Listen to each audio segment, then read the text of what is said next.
mate. Long live Australia! Swing round, come on, chill with me. I got your favorite show recorded on my So we are in the TV. street demanding an end to mass immigration! You're tuned into Backbench Drivers. I'm your host, John Lawson, and this week I'm joined by the man of the hour. I'm sure everyone knows him. No introduction needed. I've got Auspill, Hugo Lennon, on with us this week. Thank you for joining us on the pod. Finally, we're able to make it happen. Yeah, well, it took a while. There's a few setbacks, but finally in the studio with John Lawson. So good to be here. Thanks for having me on. No, I mean, it's obviously much demanded to have you on. You've been sort of centre stage for a little while now in terms of leading the nationalist struggle. So it's good that we can finally get this to happen. Now, the reason why you're so, I guess, in the middle of the tornado is because you were really very heavily involved in organising the recent smash hit March for Australia that was taking place in all of our largest cities around the country only a week ago, actually, now. But it feels like it was so monumental that it doesn't feel like that long ago, really. Yeah, it already feels like history. It already feels like history. It does, because here's the thing. I have to confess, I was a massive doubter at the start when it started off as just a TikTok video saying we need to do our own march in response to the sort of Palestinian takeover of the Harbour Bridge in Sydney. And then this sort of evolved out of it. At first, I was very skeptical. I didn't think that right-wingers sort of had this capacity to organise, but it actually did succeed. How did you get involved in it? Like, were you weren't exactly in it right from the beginning, but you pretty quickly seized on it and made it a success? Yeah, so the day was actually just being promulgated like online, sort of organically. Like there's a few accounts that sort of just like push for it. That just like picked a sort of date and just ran with it. Like Australians rise up on the 31st. And so we're kind of monitoring that like as it was going. At the time, actually, I was actually still in my hiatus, so I was like just watching that unfold, and we were sort of detecting like where that was going, and there was a really like obvious lack of organization, lack of messaging, lack of like any coherency that was actually not dangerous, but just kind of like, hey, if there's all this swing for the 31st, someone's got to take custody over this and actually set it up properly, locations, etc. Like this can't just be like a TikTok thing, because then it actually would have been a failure. And so we're monitoring that, and then like I guess a few other people were also doing this independently, and we sort of became aware of each other. This is like nationally that it is like a few organizers were all sort of making their own preparations, and then everything sort of fused together, and this umbrella sort of organization was formed called March for Australia, which aimed to sort of be like this central point to disseminate the information about the various marches across the country, but also to control the messaging, because we saw where it was going. Because it was in reaction to the Palestine stuff largely and the flag burning that took place, it was evolving into this sort of like this sort of strange anti-Palestine thing, which didn't really have it wouldn't have had any like meta political consequences if people like marched against Palestine. Like it didn't really mean anything. And so we're like, okay, what's like the root cause for the flag burning, for the Harbour Bridge being taken over, for the importation of foreign issues and cultures? Well, it's immigration. So, and also additionally, what are people ignored on? Immigration. What are people like itching to have their voices heard on? Immigration. And then therefore it all sort of fused, and that coherent message came out of it. And then before you knew it, you had an organization, a date, and a message to march on, which was ending mass immigration or a march for Australia. Even compare it to sort of similar patriotic rallies, marches that have happened in the past. I'm thinking of sort of the Reclaim Australia movement back in 2015, 2016. They really got derailed in the same way that this march had potential to be derailed, in that it became really hyper-focused on anti-Islam and almost had no positive identity to it. I mean, obviously, they were waving the flag. They were saying, we're patriotic Aussies, but they were defining themselves in contradiction to the importation of Islam into the country. So they're saying, we're Aussies, we're infidels, or they'll say that we eat, pork, we drink beer. And so this is all sort of a negative identity. I did see that there was a potential for the March for Australia to go that way, but it does seem that patriots and nationalists in the country have sort of switched on a lot more since then, and could sort of see how if, let's say, foreign interests have tried to subvert these movements in the past, and thanks to your help, thanks to the help of many others, sort of successfully steered the march into actually useful cause, which is opposing immigration, something that does affect every single Australian today, is physically causing worsening living conditions, our country to decline, as opposed to a conflict happening across the other side of the world. So no, you definitely did a good job of that. Why did you choose the specific criticisms of immigration that you did for this one? Because it was a very fine line trodden by the official March for Australia organisation. What was some of the thinking behind the messaging there?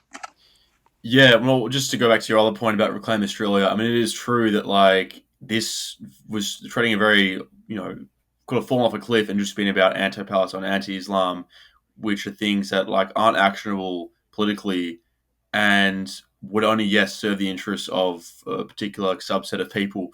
And those are the people who are very upset that the March for Australia and the 31st instead went to something that is politically actionable, like reducing immigration or ending mass immigration, and not just like being anti-Islam or something. Um, but to your point about the messaging for March for Australia, it was very interesting. Like the people involved came from like a really interesting like range of political backgrounds. Like there were some people who were just strictly interested in like the environmental effects of immigration, and then there are people interested in like the demographic effects. There are people interested in the cultural, and then there's people interested in the housing. All these different sort of like concerns people have had who are in the team, and then also in attendance. And so in reflecting that, I think we did pretty well to cover all that messaging. Definitely the hottest thing that was put out by the organization closest to the march on those flyers was the one about there being more Indians in 5 years than Greeks and Italians in 100. And that was actually pretty nuclear. Like when the media picked up on that, that like caused a huge backlash from like that migrant community group and their leaders. And that messaging was chosen literally just because, like numerically, we thought it was like pretty powerful to say that, hey, here are these groups, Greeks and Italians, who were quite formative to the Australian. What we hear as a migration story. Here's this group that's just come in, totally mogged them in numbers in like a tiny amount of time. Hey, do we not think that's going to have like some serious consequences? It was like a point of comparison. That was the hottest thing we put out because it named groups specifically, and people thought it was like some charged sort of like racial attack when it was literally just like an interesting numerical comparison. So that was the hottest messaging we put out, but everything else was, related to housing, culture, demographics, and even the environment. I think that partially what motivated the targeting of that particular dot point on the flyer and just the messaging in general is that it is sort of the most potent part of the message. If Australians were to start to see themselves as a coherent group as opposed to other groups, then they would actually be able to band together and work towards asserting their own interests. For example, anti-immigration or perhaps culturally selective immigration, where we could choose people that do benefit our country in smaller numbers, where that's just not happening today. And the Indians, I mean, they're not all bad, but let's just say that a lot of them have very strange culture to Australians. It is sort of elements of it are repulsive, elements of it just sort of alien, I'd say. And it sort of ranges between those two. There isn't a lot that Australians look at in Indian culture and say that's actually something that we really want here. And I think it's something that the government and ministers within the government even grapple with themselves, is because they have to work so hard to try to come up with reasons why we need this Indian immigration. It often comes back to, they've done so much for the country because they've started businesses. I mean, so has everyone else. It's really not a point in their favour. Everyone that comes here sort of starts businesses. In fact, migrants oftentimes are less likely to start businesses than Australians, depending on the cohort. And then, of course, I think this is a lot of thanks to Notice and News. But we can nowadays, thanks to free communication, thanks to the internet, we can see not just, content from our country where, maybe we're in our everyday life, we interact with an Indian, we find something's going on there, we don't like some element of their culture. We can now view videos from India, from social media, and see the quality of life over there. And it's becoming increasingly difficult to sell to Australians the prospect of living in conditions like India.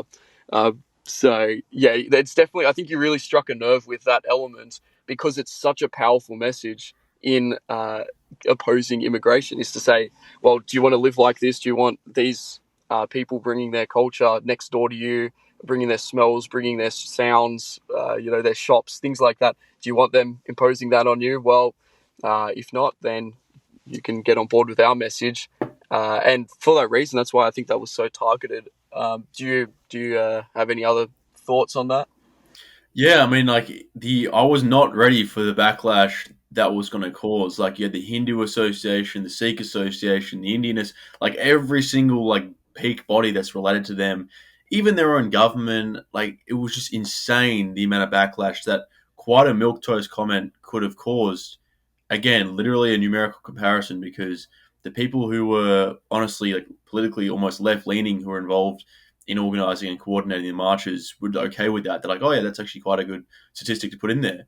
And then all of a sudden, it's like this, like all this, March for Australia is like vitriolic, hateful organisation. It's like, yo, we're just pointing out numbers. And so it's like, uh, during my speech on the day, I was going to make a comment saying like, look, if we can't even have like rational discussions on the numbers of particular groups coming in because it like offends them, it offends them that like people want to talk about the amount of them that are coming in, then that's unacceptable. We shouldn't have to censor ourselves. Like, I was going to say, we want the truth to stay and them to leave. You know what I mean? Like, how much more do we have to sacrifice even now in like discourse and politics and like literal statistics in order to not offend these groups? It was just shocking. Like the way they came out against it was unreal. For what again was literally just a numerical comparison. And it definitely flies in the face of what we're told by our political and cultural leaders, that these people are just Australian as you and me. Well, hold on. When we're marching with the flag, when we're talking about these numbers, all of a sudden they become as Hindu as the Brahmin himself. There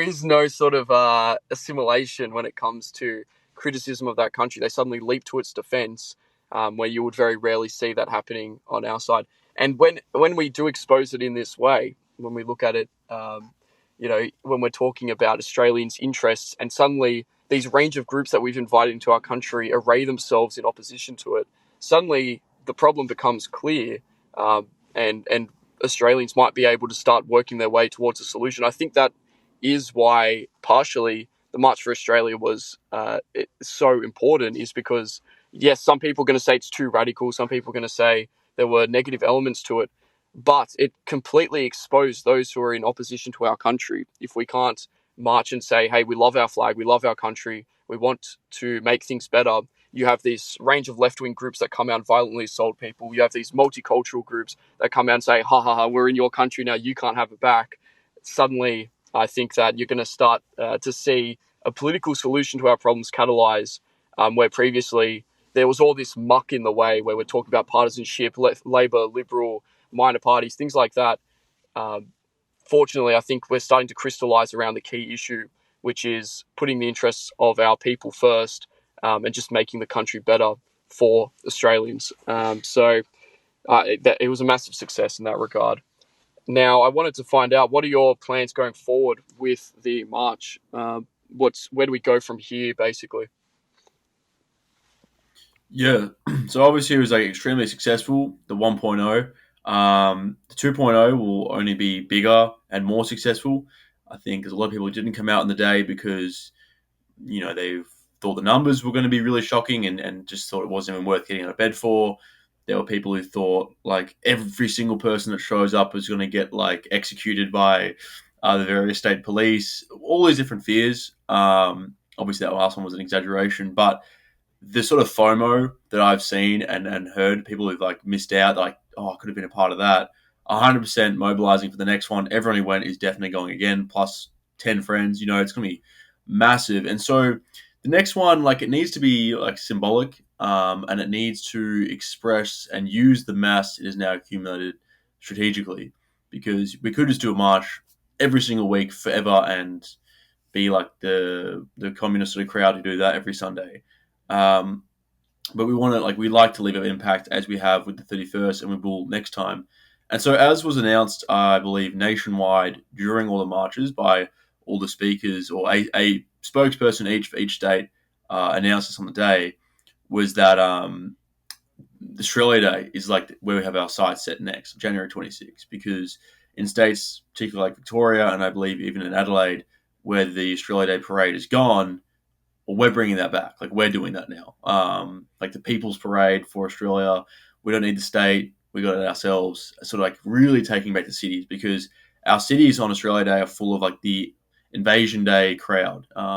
Again, communists, and so it's like we're back and we'll be in huge numbers, flood the city, parades and all. That's the next date. But in the interim, like people have suggested new dates, and it is being seriously considered, perhaps in October or November. But there's not much symbolism to go with those dates, and it's sort of like marching for the sake of marching, um, where we can deliver like a seriously strong message on Australia Day. And so it's all in deliberation. Like there could be an event in the interim, but Australia Day, I'm almost getting sick of saying the word now, is the term Australia Day, but that is where the sights are set next, definitely. Yeah, I think it's wise to make sure that you have a good run up for the next one. Make sure that it has to be bigger than the previous. So use every advantage Yeah. possible. Symbolic day. People have a little bit of time to rest. You've got that FOMO built up. People aren't going to miss the next one. I think all of that will come together to make it even bigger for the next one if you aim it correctly. I think also important is keeping the messaging sort of really along the lines that you have so far, not letting people jump in and make it, as in some states, unfortunately, a little bit too civic nationalist.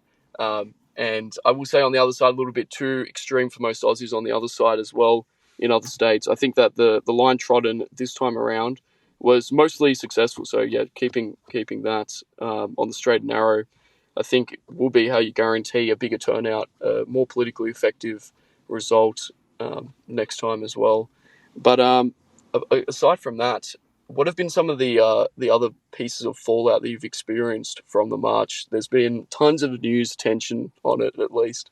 The fallout. Well, I think it has been very interesting watching like politicians grapple with like the optics of the march and like how they're supposed to respond to it. Obviously, preceding the march, which is pure total condemnation from all sides of politics, an 11th hour pledge of support from Babbitt and Pauline Hanson.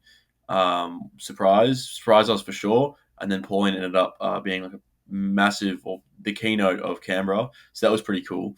Honestly, like credit to her because I reckon everyone in Parliament and in Canberra would have been pretty unhappy with her support for that, considering they were so against it.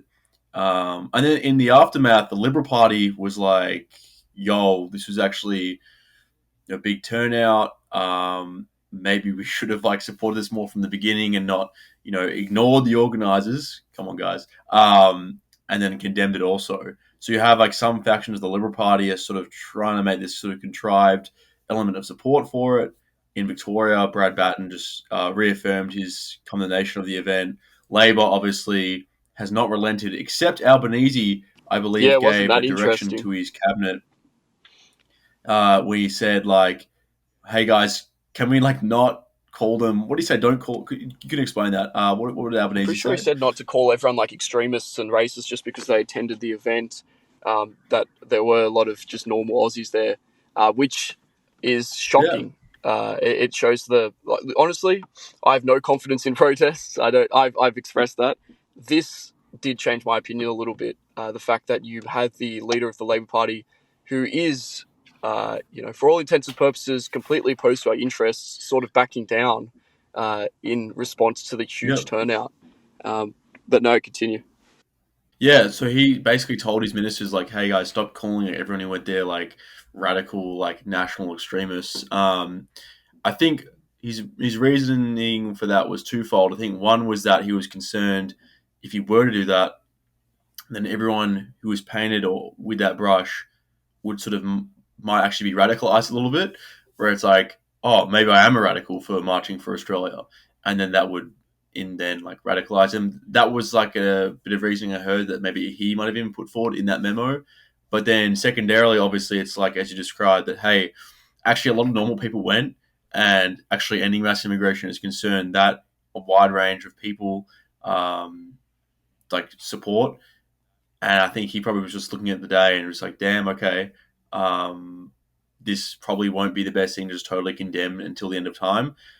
But I don't think everyone really listened to him because his multicultural minister, Arne Ali, has still gone pretty hard against it.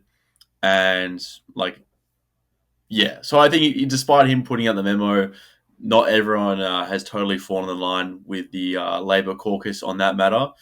But yeah, that definitely came as a surprise, even to us. But I think it shows that, like, again, you were saying, like, you never really supported protests until now. I think it shows that, in a way, you kind of have to hit the street and show the media, show each other that we are everyday Australians. Because it's pretty easy just to refer to, like, Lowy Institute's polling and say, yeah, look, 50% of Australians do support it, an end to mass immigration. But to actually just go on the street and show that cross section of society are against it, then invokes that reaction from Parliament, from Canberra, from the media to say these are actually ordinary Australians. Because I think the only masthead that also fell into line was Nine News. Nine News even said, okay, these actually are ordinary Australians. Also, there's an extremist element, but then that's a different anode to the ones we're looking at here who are ordinary Australians. So it had very interesting metapolitical complications that I'm excited, and that is still evolving as well because we're only a few days out, even though it does feel like history. So we're still feeling the effects of it. So it'll be interesting to see what more happens and if any more memos are released or if there's any more condemnation or some new support from the various parties and politicians. It will be interesting to see if on the next round they are sort of forced in line. This time they have to offer tacit support as they see the crowd grow. Um, Now, Yeah, I think we have to be a little bit skeptical of that because there's a chance that they then try to subvert it and turn it into something it's not. Sort of yeah, a which civic is a big nationalist. concern. Yeah, of course. But I think so long as the organisation is in sort of your hands, people that know what's up, know the core issues, um, I don't think that they can fully subvert it. It wouldn't be the first time, though, that a radical movement has been sort of co-opted by the centre. It's something to watch out for. But it's not anything we need to worry about, I don't think, at this stage, because the political class is so gutless that for the most part they probably will just scatter and run for Yeah, the next little bit, I think. Anyway, but there was also there have been a lot of attacks on yourself personally as well by the same spineless media class that have attacked the March for Australia. And as well as a lot of socialist dogs, a lot of pathetic individuals all over social media that have been attacking you in light of a recent hit piece that came out. I wanted to give you an opportunity to talk about some of the, lead up to that, some of the effects of that hit piece, which basically was a smear job from the beginning that was trying to discredit your political commentary because of your upbringing or your family background.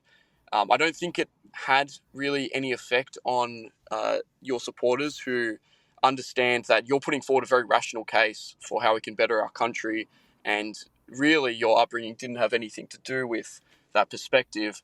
But you do sort of have the left constantly attacking you on this basis. Did you want to speak a little bit to that and shoot down some of the leftist sort of criticisms or accusations against you? yeah. I mean, for the left, like nationalism doesn't really have any place in their dialectic to begin with, as in the sense that, like, if everything is a class struggle and all of history and all the future will be interpreted as a struggle, then it's not going to be appropriate to acknowledge or even try and deal with the idea that, like, someone of a certain class will have an interest that maybe is not in the exact, cooperation with that class status for the sake of nationalism or for the sake of a national identity which exists above and beyond that. Um, like that to them is not even worth beginning to entertain because then it does result in, like, a unraveling of that dialectic that they've formed through Marxism, through leftism. And so, like, for myself, I know what my motivations are. Like, I'm not doing this because it's making me any more bread or, like, is beneficial really, um, to a property developer.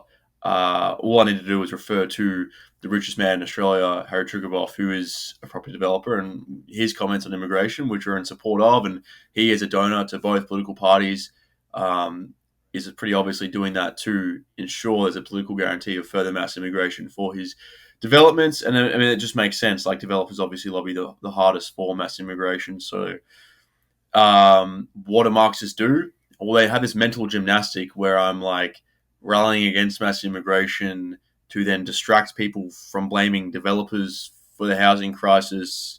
There's this long, contrived, tortured argument that they then give, which is just like, really, like, the developers are going to be like doing this 9D chess, even though I myself like name the property lobby and developers as being basically the number one cause, or one of the cardinal causes of mass immigration through their lobbying. Anyways, that all aside, yeah, there's definitely been a huge uptick in the media's ire onto me. But I mean, what's the best they can do? Say he was like privately educated and now like marches in step with who they call bogans. It's like, yeah, that's literally what nationalism is. What's that Jonathan Bowden quote? Patriotism is really the greatest socialism because it unites people in their difference. It's true. We're Australian. Doesn't matter our background. Like, this is a cause that we can unite for. And so, yeah, as you said, that their smears definitely had zero effect on our side, because people just sort of shrugged it off and said, okay, well, he's for the movement anyway. So the ulterior motives that they try and put forward to explain my behaviour themselves don't make any sense, and are clearly self-serving in their dialectic of a class struggle. So that's probably quite a long-winded response, but I Well, hope that no, paints no, a... it's like that. It does answer a lot of the questions, and these leftists, they have an accusation leveled against you on the basis of ideology, faulty ideology, I'll add, that completely belies the economics, which just so obviously demonstrate that if you have this huge supply, always increasing supply due to mass immigration for housing, that housing prices will go up. Property developers would have Yeah, no customers if not for the huge glut of immigration that our country has been yeah, under the pump of for the last couple of decades. And that's all that the left is so sort of in their own world that they've lost touch completely with the sort of actual material conditions. I think that's why leftism has become so disconnected from the so-called working class that they're supposed to be representing. They're always going on about the working class, and yet this is a bit of a trite point. It's been noted before. A lot of these people often come from fairly privileged backgrounds. They're often not yeah, picking up the tools, 5 days a week, waking up at 5 a.m. to go do work on a construction site. A lot of them are eternal academics, or they're working in these sort of service jobs, things that really don't count as working class. And because they're so fixated on their delusional worldview, uh, oftentimes it's fueled by mental illness, it's fueled by very strange upbringings, character traits, that their politics don't connect to the people of Australia. Now, compare that to nationalism. You can have someone like yourself who has, you've had a good upbringing. It's definitely not what the average Aussie's gone through per se, and yet you're able to relate to 100% the vast mass of Australians living in this country in terms of their politics, because we're living in reality. I think that's a good message to the left. Is you got to snap out of it. The ideology is clouding your vision as to what the actual problems within our country are. It's not it's not that the Liberal Party is fascist, working with the fascist neo-Nazis to undermine the class interests of the working class. It's so convoluted. In reality, their criticisms of capitalism are almost accurate in some ways, in that, yes, the sort of modern capitalism that does flow throughout the West has actually been a big driver of undermining the national cause.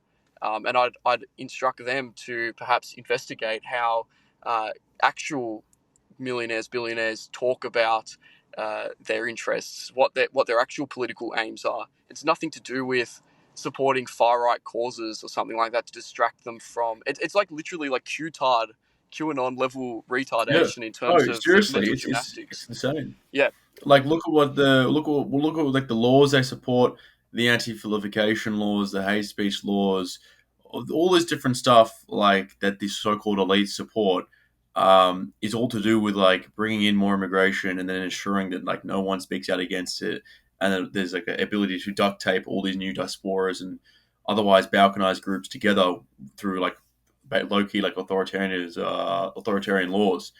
And to the point you made earlier, it's like it's true that without immigration, we actually have a surplus of housing. Like our population naturally has not increased, and so the other reasons people give as to why developers would be seeking to blame immigration as opposed to like themselves is the idea that like developers like that immigration has not is not the cause of the housing shortage. Rather, it's like these artificial like price controls and measures that developers employ, such as land banking. Which is speculative, right? And there's a few other speculative things they blame, like negative gearing and a few other concessions and tax.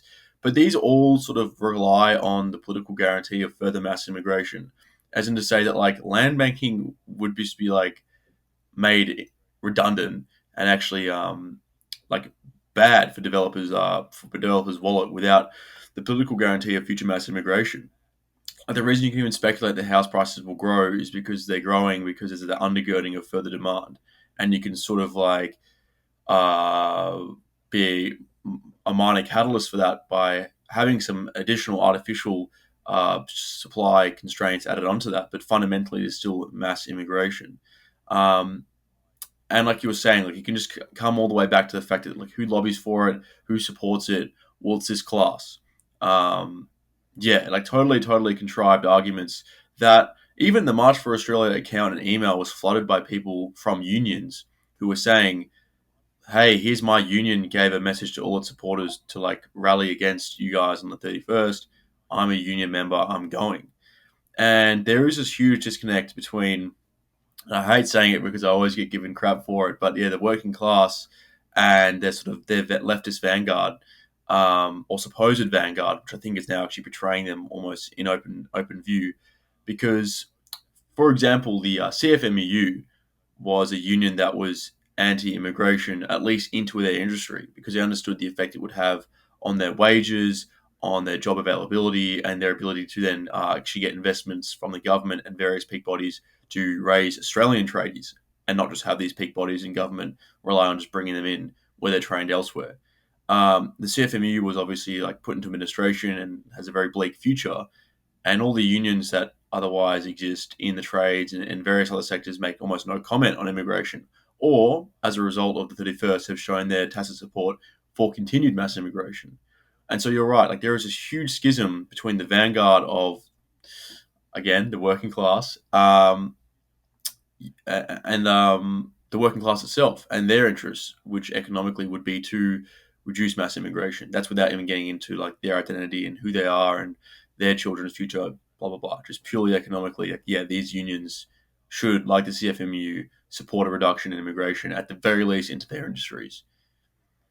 It's almost funny to imagine someone like the former CFMEU boss John Sedka coming out and like supporting trans rights or anti-racism Yeah, courses. Like you can't imagine these people that are genuinely within the working class actually being like that. Now, don't get me wrong. I don't think that they're sort of militant races a lot of times. Like the trades are quite mixed these days. You have a lot of Chinese, you have a lot of Islanders, a lot of Lebanese, a lot of you have a huge mix within the trades. And I don't think that they're per se like militant, ethno-nationalists, but the sort of political correctness enforced by the left, it falls apart as soon as it interacts with anyone that hasn't had their mind contorted by, leftist studies at university or by the sort of awful content that they consume. Um, I did want to make one further point before we sort of move on from this issue, which is the left sort of they purport to be selflessly representing the working class, their constituents. In reality, the causes that they support are so often so self-centered. Now, there have been studies that have been conducted on leftist narcissism and how that really does tie in with their politics, how they will support. Uh, there's this famous, and it's almost, I don't know, I feel like a bit of a coal poster to even repeat it, but there's that famous graph of how conservatives versus liberals value things within their life, and conservatives, of course, put their families foremost, their country next, the world following that sort of inanimate objects least of all in terms of their value hierarchy, and the liberal understanding is basically exactly inverted from that, where they care about inanimate objects and foreigners more than their own family a lot of times. I don't think that this is representative of a healthy mindset. I think that that's been discussed to death.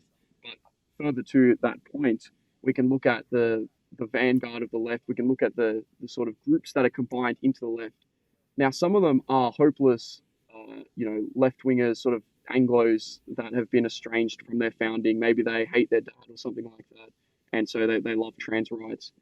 But a huge contingent of the left these days is increasingly foreigners that are just ethno nationalists for their own country, for their own people within Australia, and that is somehow leftism because they're non white.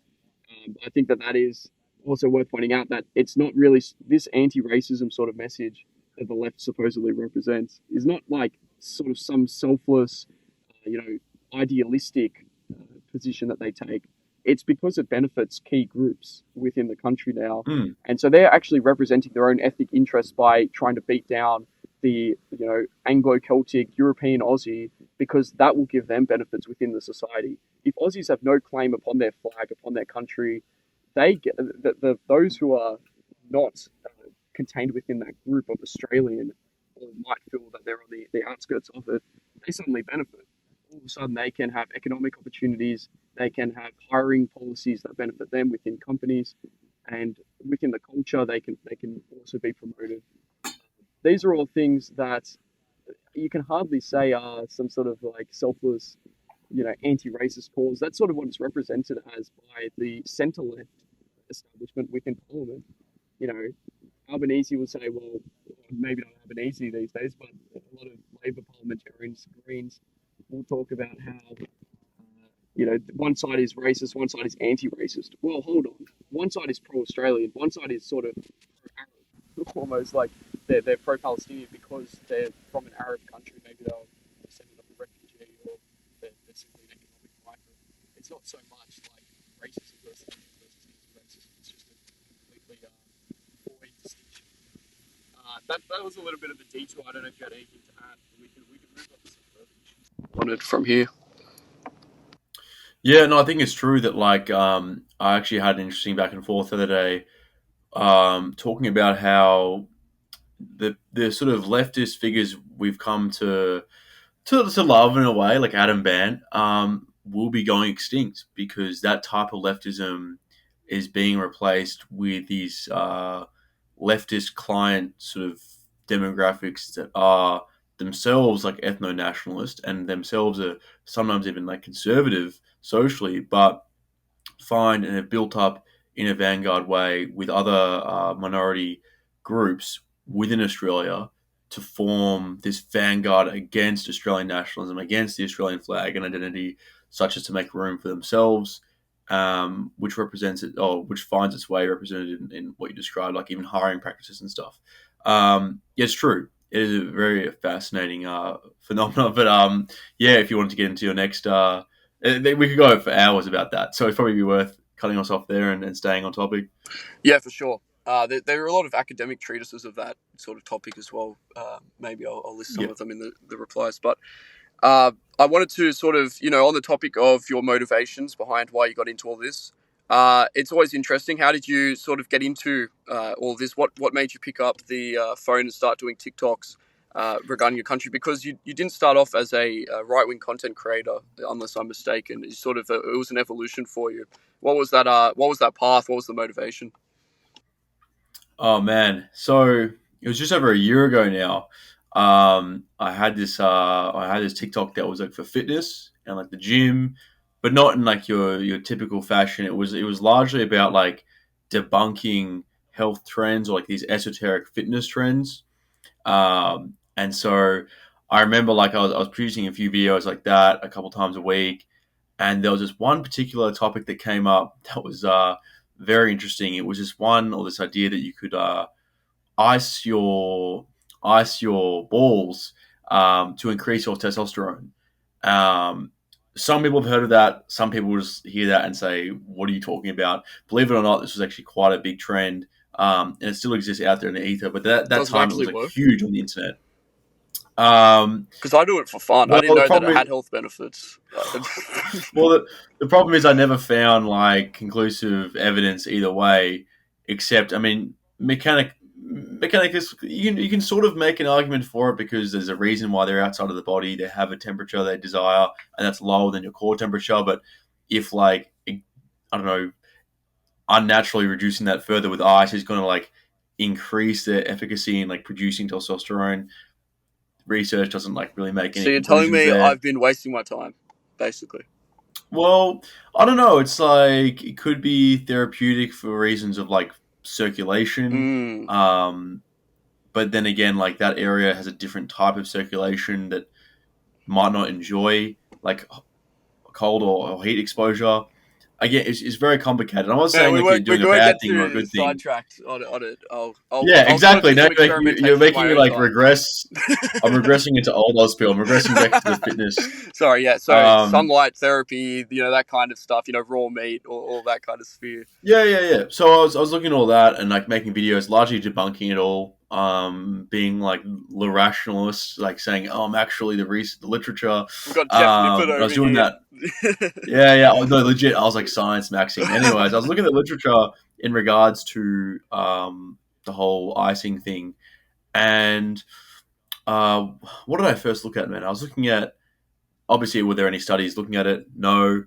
And then I was trying to say like, what is an analog study that could like recursively explain a potential relationship between the testes temperature and their ability to like output like testosterone or whatever. Um, and the analogous studies that I sort of came to come across were the temperature and sperm health. And then I was looking at, hey, does sperm health and testosterone have any correlation? And to do that, I was going to look at like nationwide averages of countries with the good fertility markers and then their testosterone panels and hormone panels. And at that time, having like studied geography, having sort of like read headlines occasionally, I knew that Japan had a really low birth rate. And so I was like, oh yeah, I'll just look at their fertility markers and their hormone markers. But then as I'm looking at their fertility markers, I noticed like in the sort of data set, hang on, Australia isn't too far behind fertility wise. Yet all I've heard in the news to do with fertility and nations was that Japan is a low one and a decreasing population. It's over. It's apocalypse. Like, what are they going to do? And then it's like, hang on, if Australia isn't so far behind, why weren't we in the news? Why aren't we having a similar sort of panic? Um, and I discovered it's because our population is actually growing by a lot, actually, like a lot. And I was kind of like blown away by that. And then I looked further into it and I discovered that it's actually because we have really high immigration.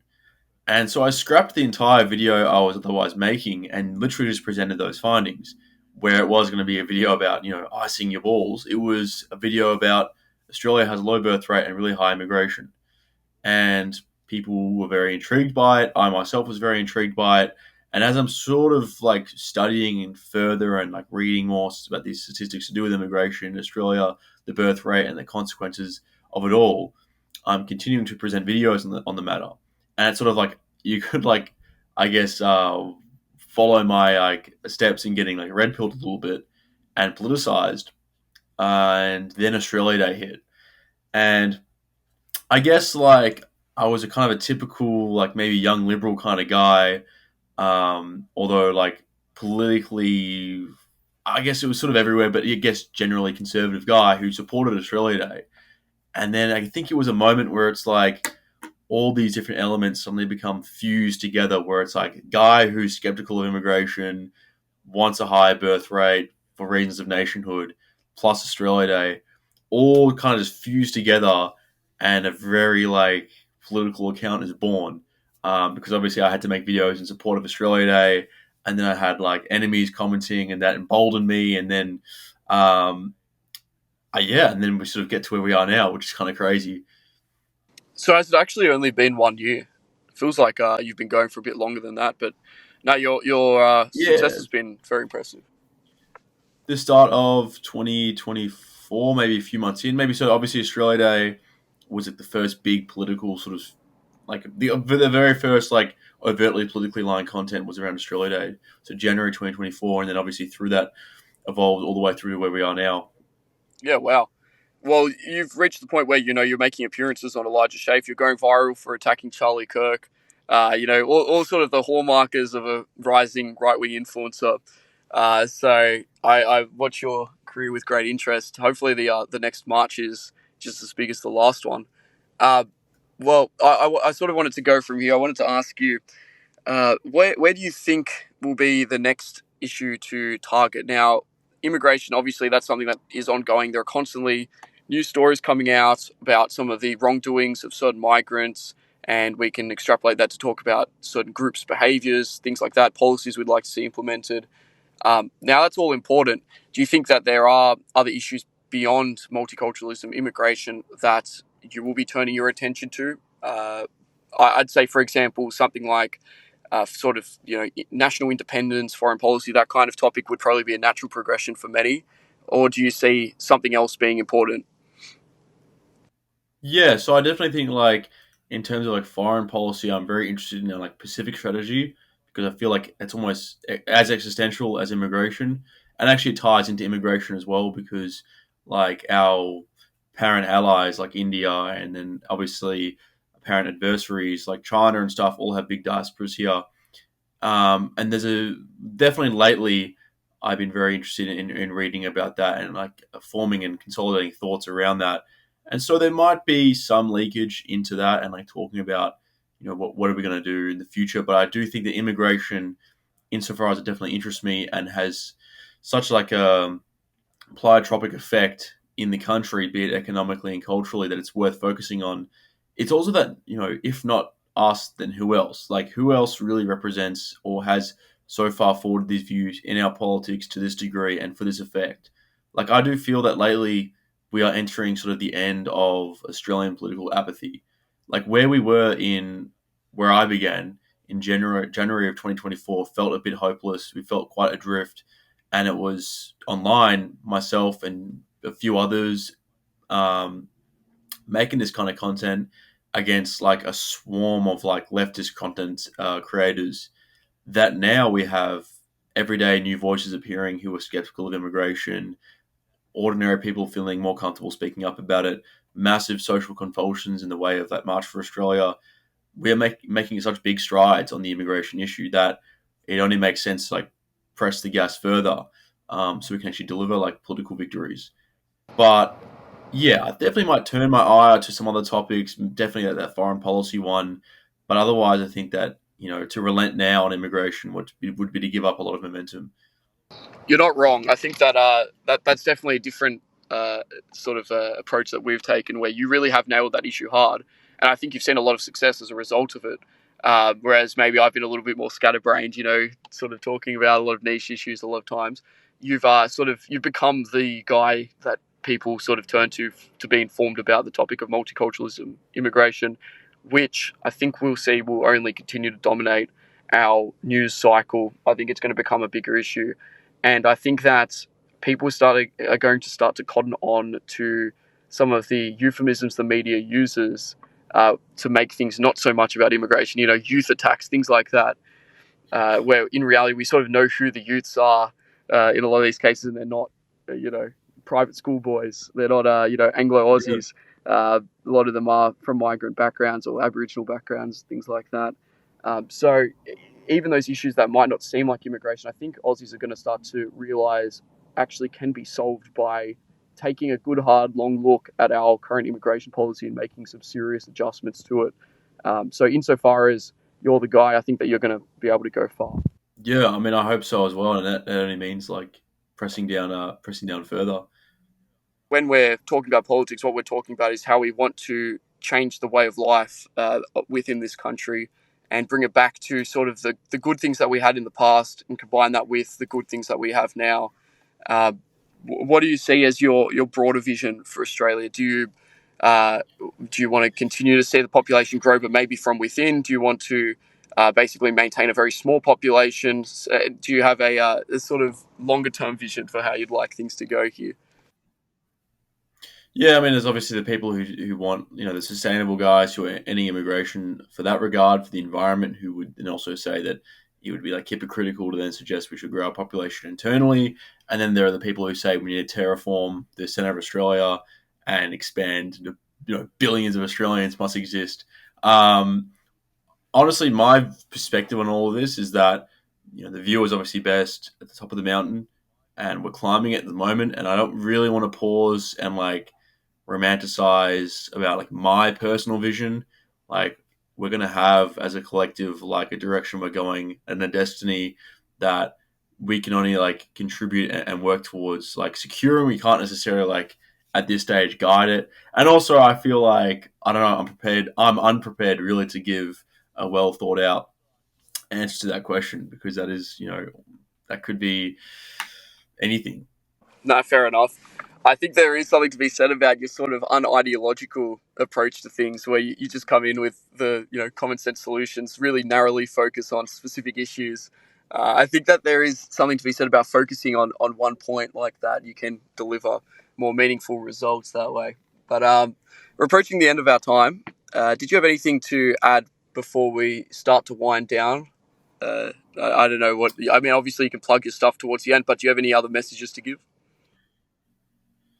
I mean, other than like trying to deliberate more on like when the next March for Australia needs to be, um, that's really the most I can think about for now. I mean, yeah. Did you surely you had one extra little question in there? I mean, there are plenty. I'm sure we could come up with. I suppose a big question a lot of people have are we going to continue, or are you, I suppose, as the leader of March for Australia, are you going to continue to focus primarily on numbers, or are we going to see more of a criticism of multiculturalism evolve over time? Because the numbers are one thing, but I think that what people are hurting from most acutely, what most Australians are, is the sort of whiplash we're experiencing from our way of life disappearing, which wouldn't necessarily happen if we were having the same quantity of immigration, but from the UK or from Europe. I think that differences would be far less noticeable in that instance. Do you see that becoming a bigger part of the message, or do you think that it's going to continue to be numbers, numbers, numbers is the meta at the moment? Um, I think personally that well, maybe not even personally, but organisationally, the March for Australia didn't want to trend or tread too heavily on any of those particular areas, like the culture stuff and all of that. Primarily because the people attending have such like a diverse range of reasons for attending that. Like we wouldn't want to alienate them, and also it's not really the position of the organisation would be to have its own ideology as well. Like it's a one issue sort of thing, as was mentioned.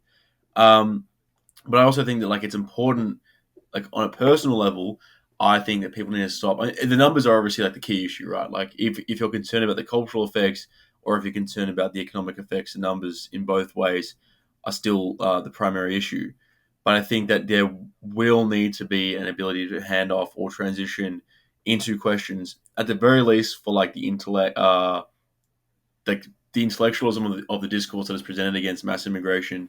There will need to be branching into the cultural effects, the demographic effects. Like the primary one, it's like I would ask, and I ask of people, it's like, hey, should Australia stay majority white? And for a lot of people, it catches them off guard. And like to say it shouldn't would be a tacit support that the founding stock and class and people of Australia should not be erased, but at the very least, you're like guaranteeing their cultural and like political disprivileging. Um, and so that's like I love asking that question of politicians, of other influencers and stuff, because it's sort of like there should only be one answer, and they know that as well, but they're unprepared to give it.